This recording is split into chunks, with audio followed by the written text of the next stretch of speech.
Hi, this is Brad Linder with Liliputing, and this is the Dell XPS 13 2-in-1 7390, which is the latest version of Dell's 2-in-1 premium convertible notebook. And the reason it's a 2-in-1 is because, as you can see here, we've got a display that's touchscreen, we've got a 360-degree hinge. You can use it as a tablet, and it supports pen or touch input. Pen attaches magnetically to the side, and you can flip it over and use it in any number of modes, from tent, tablet, stand, and so forth.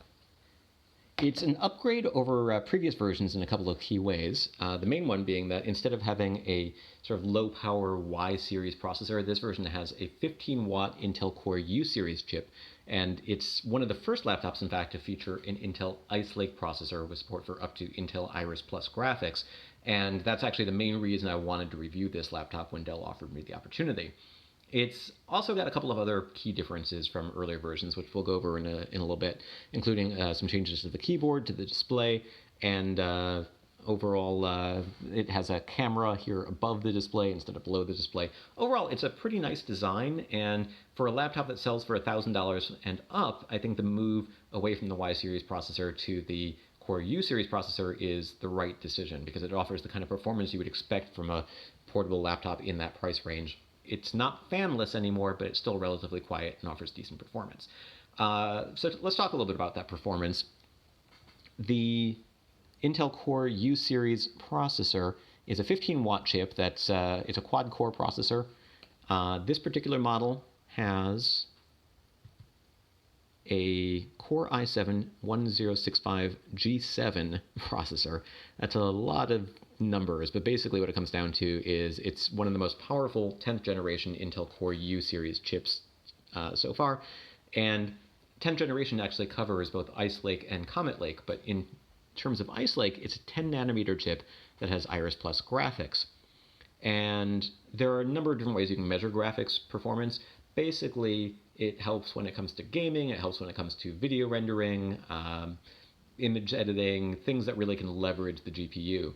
This is not on par with the sort of graphics processor that you might expect from, say, a gaming laptop or a workstation class PC, but it's much, much better than what you would get from earlier generation Intel UHD series graphics. So when compared with something like an HP Spectre X360 that I've got here, another thin and light laptop with a 13-inch display, the HP has Core i5-8250U 8th generation processor with UHD graphics, and the new version really just sort of trounces it when it comes to graphics benchmarks, and generally speaking in other benchmarks as well. But I'm running Cinebench here, which is often used mostly for a CPU test, but it has a GPU test here, which completes pretty quickly. So I figured that's why I would run it now. So it's almost done, and it's going to give us the results here, 58.58 frames per second. I tend to get around 48 frames per second when I'm using the HP. So that gives you a rough idea, and you can find other tests that the performance difference is even greater at liliputing.com. So I'm not going to run through a whole bunch of different benchmarks here. I just wanted to show you that the GPU performance really does come up substantially higher. Now, it's not just GPU performance. I found that CPU-specific tests do a pretty good job on this as well. So on that HP laptop and on this computer and on another Dell with a 45-watt Core H series processor, I ran this program. This is called Isotope RX7 Advanced Audio Editor. It's one of the most CPU-intensive applications that I use, and it's for audio editing. I use it for podcast audio cleanup, basically. And it has a spectral denoise tool here, which that's not actually on. It has a dialogue isolate tool, which I ran on this 67-minute file. What it does is it uses machine learning to identify what it thinks is likely to be a human voice and what's noise. And it separates those two out, and it takes a long time to run. So the 67-minute file, it's telling me now it's going to take about 9.5 minutes on battery power. When I ran this test on those three laptops, it actually came out fastest on this, not on the one with the 6-core 45-watt processor, but on this one. So depending on the activity that you're using it for, it can really be a pretty great performer. So again, you can head over to liliputing.com for more in-depth benchmarks. I just wanted to give you a couple of quick overview points. But basically, I think that Ice Lake is living up to a lot of the promise that Intel made. Now, that said, this is the highest power, highest performance Intel Ice Lake processor available. If you went with $1,000 version, you're going to get a slower chip. This is actually a $1,600 configuration that Dell loaned me with a Core i7 processor, 16 gigs of RAM, and 512 gigs of storage. And for $1,600, it's a pretty good laptop. It's thin, it's light, it weighs about 2.9 pounds, measures about half an inch thick. It's got two Thunderbolt 3 ports, although not a lot of other ports. There's micro SD on this side and a headset jack on this side, and that's it. So you're going to need an adapter if you want to plug in any additional accessories.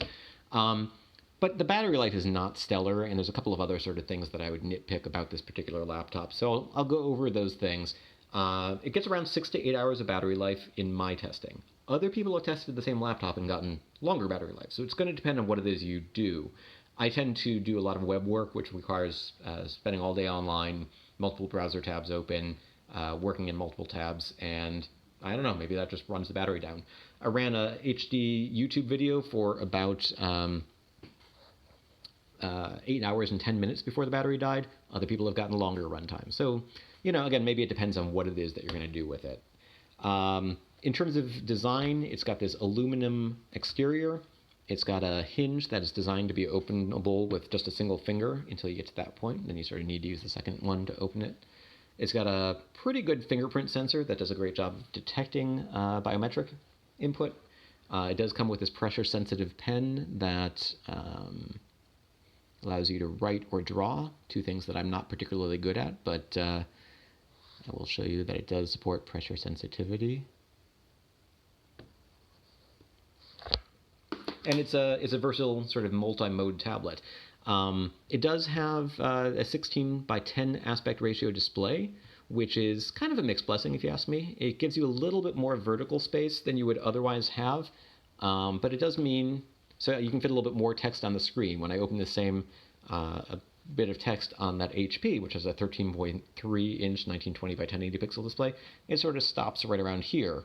So I get a couple of extra lines on the 1920 by 1200 pixel display. And it's got really thin bezels, so it's a low profile machine. But if you want to watch videos on it, for example, you might find that, this is actually not a good example because this video is cropped.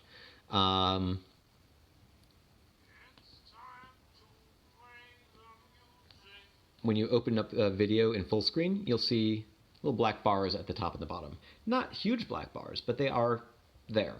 They're more noticeable probably because I've got the white background here, but you can also get this with a black bezel if you prefer that look. Another thing is I find that when I sort of do multiple windows and side by side, I feel like it's a little closer together than I would like. It's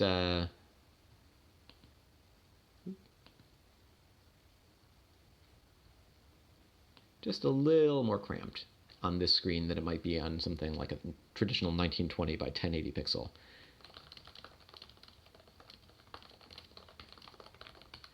But overall, the experience of using it is not bad at all.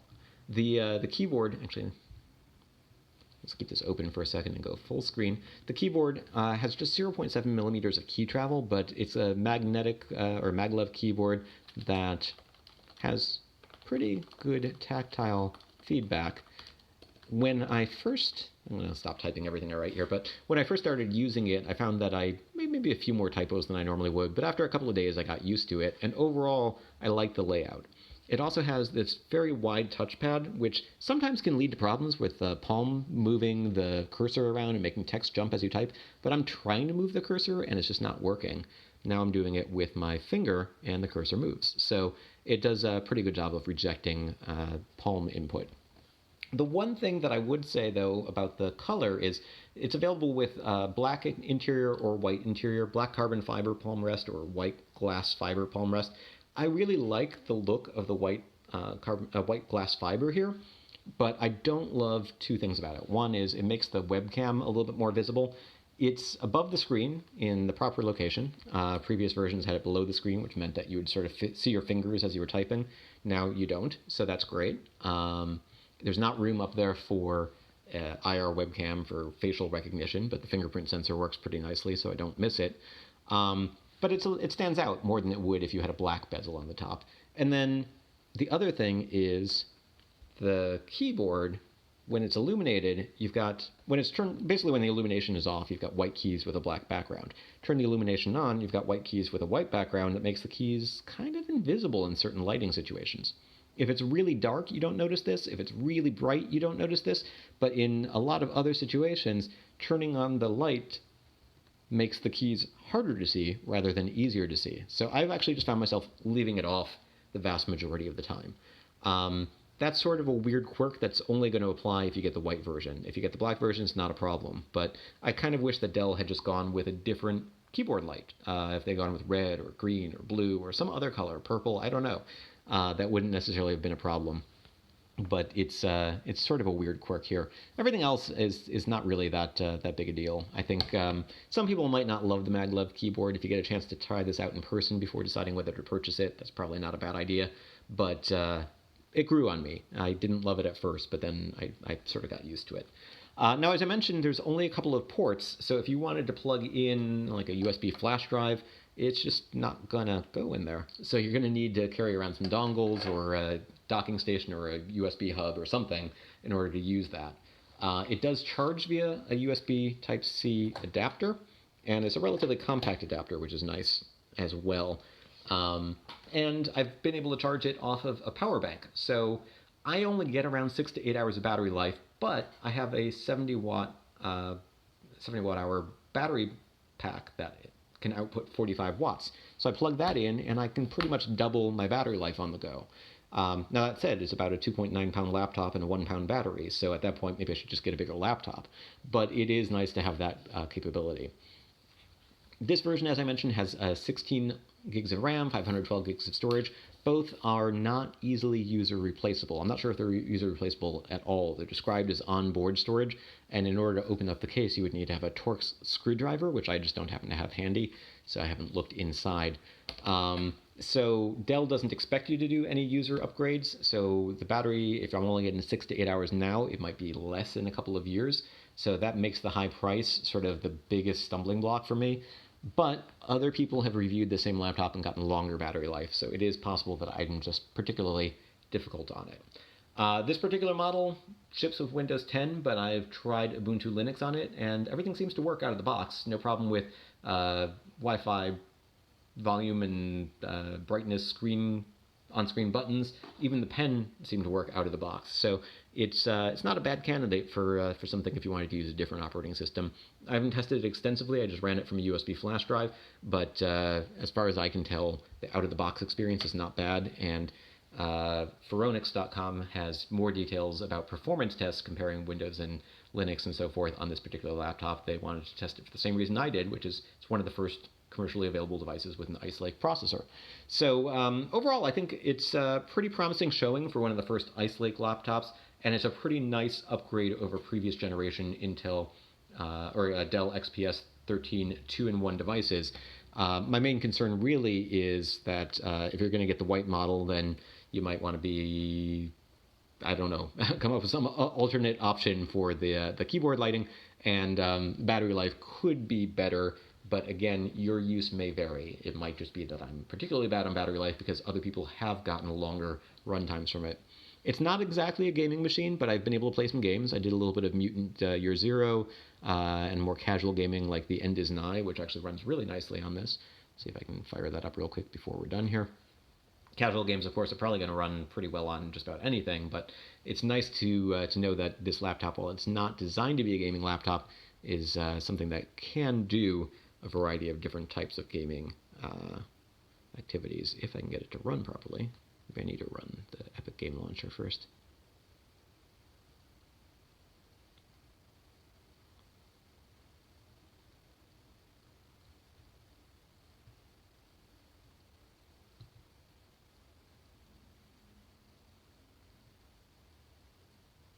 There we go.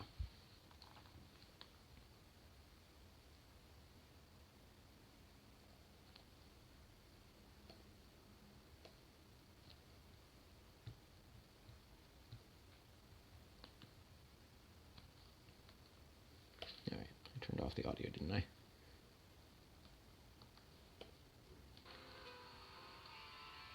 All right. I just remembered I stopped at a point where that's very difficult to get past.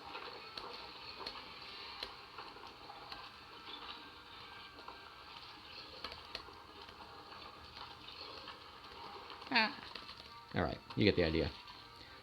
Fun game, difficult to get past certain levels. But so, light gaming